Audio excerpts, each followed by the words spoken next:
वर्ष 2024 में 18 सितंबर से पितृपक्ष श्राद्ध जो हैं वो शुरू हो चुके हैं।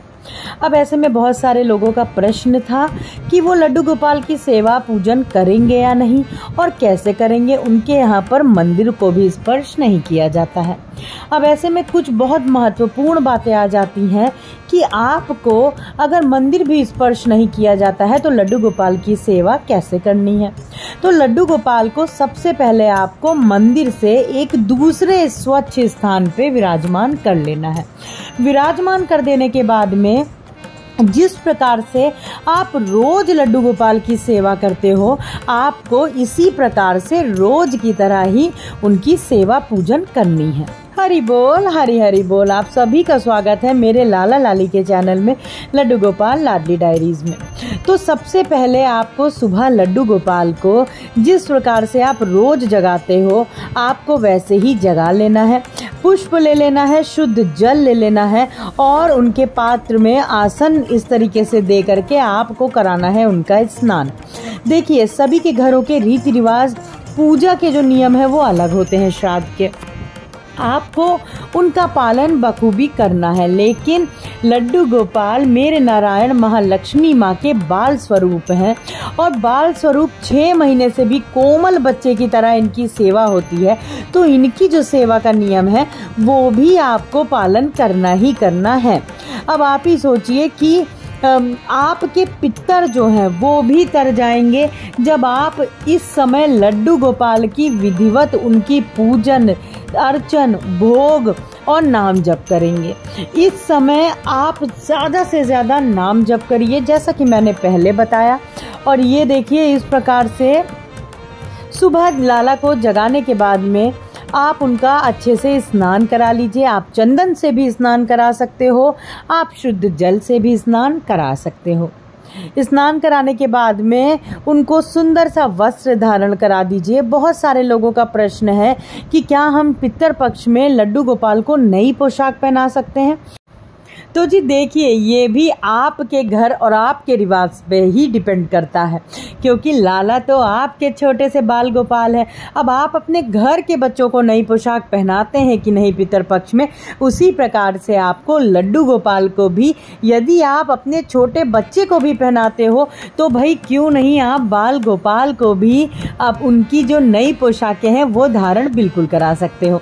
और मेरे बाल गोपाल जो है वो मेरे नारायण के बाल स्वरूप है और मेरे नारायण ही पितरों के रूप में हर घर में आते हैं। तो आप बिल्कुल लड्डू गोपाल को नई पोशाक धारण करा सकते हो जी।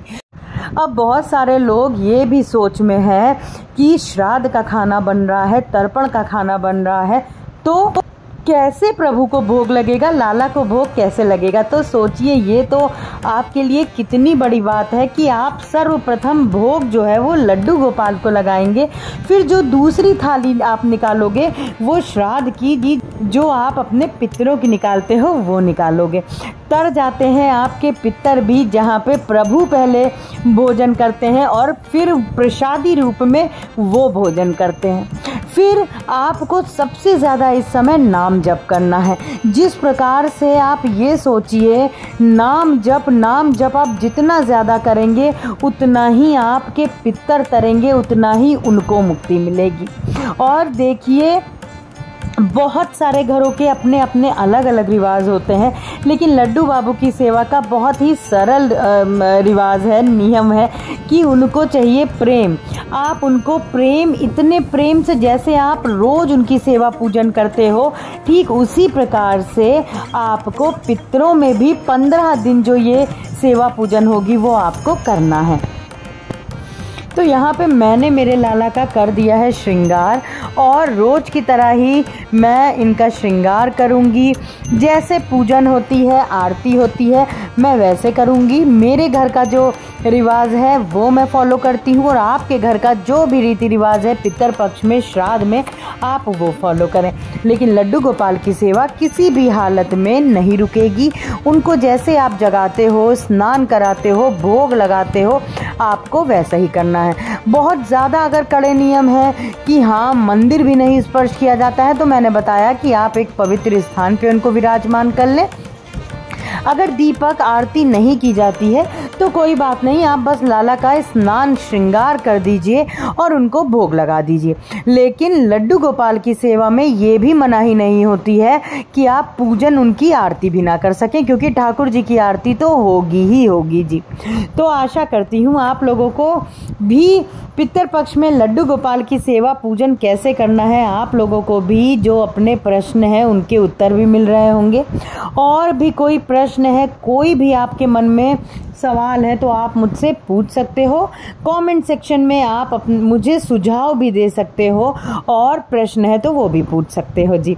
तो यहाँ पे मेरे माधव बिहारी लाला सभी हो चुके हैं तैयार और अब मैं करूँगी लाला की मेरे आरती और उनका लगाऊंगी मैं भोग। तो इस प्रकार से मेरी लड्डू गोपाल की रोज़ की जो सेवा पूजन है वो हुई, इसी प्रकार से मैं रोज़ करती हूँ। अब एक प्रश्न और भी है कि क्या हमें राधा रानी का रोज श्रृंगार कर सकते हैं, करना है? तो जी हाँ, बिल्कुल। मेरी महालक्ष्मी माँ का बाल स्वरूप है मेरी लाडो और मेरी प्यारी राधा रानी को श्रृंगार बहुत प्रिय है। तो राधा रानी का आप जैसे रोज श्रृंगार करते हो वैसे ही आपको इन 15 दिन भी करना है। तो चलिए आज के लिए बस इतना ही, मिलते हैं अपने दूसरे व्लॉग में बहुत जल्दी। वीडियो अच्छा लगा हो तो लाइक करिएगा, चैनल को सब्सक्राइब करिएगा, बेल आइकन जरूर प्रेस कर दीजिएगा जिससे आने वाले मेरे प्यारे लाला लाली की वीडियोस की नोटिफिकेशंस आप तक तुरंत पहुंच जाए, जल्दी पहुंच जाए। हरि बोलो, हरि हरि बोलो, राधे राधे जी, हरि बोल।